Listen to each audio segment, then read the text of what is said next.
missing on some tables. Sometimes we're so focused on this skill, we end up delivering it to the same place, same distance, same speed, and then there's almost nothing for the returner to think about. It's just an automatic pilot. Whereas that simply, it might not be the heaviest backspin serve in the world, but if it's enough, you know, and they've got to consider movement as well, the ball can end up in the net. So movement. Anything different? Say that again. Okay, so you're a mixer. And how was that helping you, think? It wasn't paying, were you not watching? Was it catching you out with yeah. So a bit of variety using the runners. Okay. Anything else anyone used? What tactics used? What tactics do you think work? You get a few like not so tricky ones and like 2 or 3 in a row and then you get used to, then you try and, not that I can, but at least try and chop on a bit harder. Absolutely, yeah. So timing when to deliver that backspin variation. You might be holding back, move them around, maybe a couple of long ones, and then you send it in. Yeah.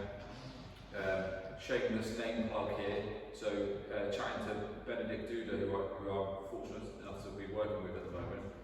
He won the Mendoza WTT event, and analysing some of his matches, had some ideas about what he was doing with serve. I asked him, so what was your thought process when you were serving?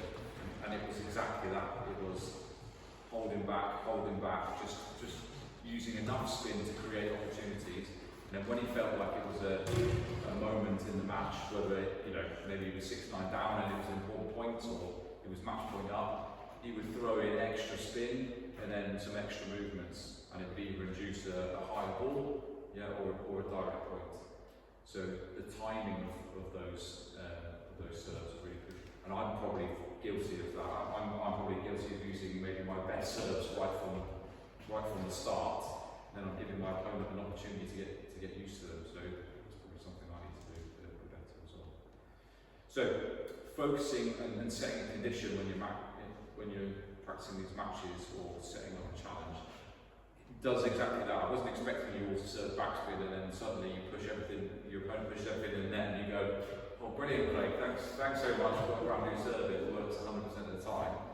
It's to focus on, 1, the skill delivery, and 2, the tactics. You can do the same with popping the ball up. Yeah? And with them knowing the tactic, what's that going to do to the challenge? It's going to make it harder, isn't it? Someone's going to end up returning a little bit higher to make sure they don't get it. So we've got to try and keep things realistic, but that's what makes the challenge a little bit harder. But the point is, a challenge can help kind of focus you in. Okay? And make sure we have that variety. Here, middle, long. Yeah, variety is key. One last point on variety, which I've just thought of. Is it good? Is variety good? Yeah. How is it good? How would we use that when we're playing? Disrupt your opposition. Disrupt your opposition. Yeah, okay, so it can disrupt play. Yeah. Keep your opponent guessing. Yeah, okay, they're not going to fall into any patterns, are they? Yeah, okay. You kind of work out what works against certain opponent. If you've got several different servers against someone, something might work. And what do you do if you find something works? Sell it all the time. And I think that is the British way. Yeah, I do think that is a bit of a mindset. Yeah. Do you do the same? How can you say? Save it. Save it. I wouldn't. Okay. So I wouldn't either. And the reason I wouldn't is that when someone finds something against me, I'm like, I hope they stop doing this. Yeah. So when they maybe it's a lefty getting that serve into my forehand, I'm like, please stop. I'm kind of hoping that one of these is going to go on, that they stop. So when I find something against someone, just keep hammering it. Maybe there's a little bit of variety in there just to keep them guessing, but that becomes my tactic. Sometimes it's too late. You get to 9 all and think I'm going to bring out the serves. It's not actually 9 all, because at 9-7 they've got two edges. Yeah, so I think we are good at that. And maybe it is the right tactic sometimes to say that. Maybe you know it's someone you play and it's always close. That's the worst. Maybe. Yeah. Jackal John playing, he's just got one serve in mind, and I just know he never picks it back. Right. So I save it. Okay. That's fine. That's fine. But and would he get used to it if you used it all the time, or is it just an error that he has? No, because he thinks it's a foul serve, so he throw it, he puts it in the net before it's before I've served it. Okay.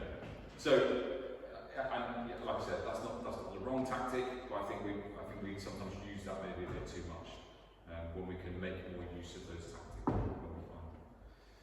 Okay, let's take 5 minutes there, grab a drink, have a quick rest, and then we'll